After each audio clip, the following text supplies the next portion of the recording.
Fresh pun dihero kijing petip nantai KHUBOR Laitkam Hikai tikidon kumba katuk ane ki kami hikai ki balai kita kilong hapo Salem Higher Secondary School Kinton Umon Lat Nongkrem for the following post the post kede long MA English BN kende kede full time markadon root nam tak part time kita kilong MA Education but MA Sociology preferably with BN kam prefer iba ada BN.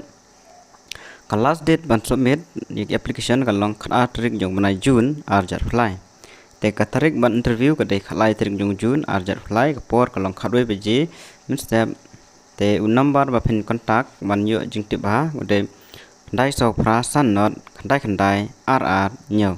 Desa kontak hi ban wat jing tip chipang gini ki post ki balai hapo Salem Higher Secondary School Kinton Umon Lat Nongkrem.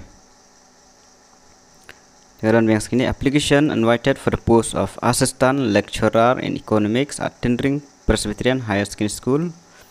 Kane kadai ka nam taki lecturer qualification ni long MA economic preferably BN salary kadai prahajar per month last date kadai katarik jok mana June harjar apply. Katarik interview kadai kasau tarik jok mana June harjar apply.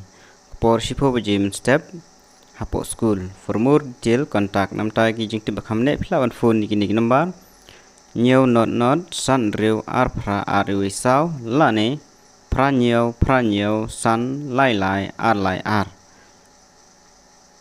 Dan yang sekiwe post di balai kemudian tak deficit where 1 BA lane MA BN deficit post with 2 years teaching experience. Kidon asnem ka teaching experience for Sacred Heart Girls Higher Secondary School Maulai. Last date for submission of application with relevant document is 12 June 2023 latest by 2 PM. Ya kan depre kidon kam ya 2 years experience pila mendai ki BA lane MA nama kidon kam 2 years experience.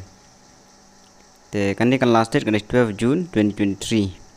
Pihak ban late ban submit hapo school office kudon hapo Maulai. Dan kini jemput KAWEI pun.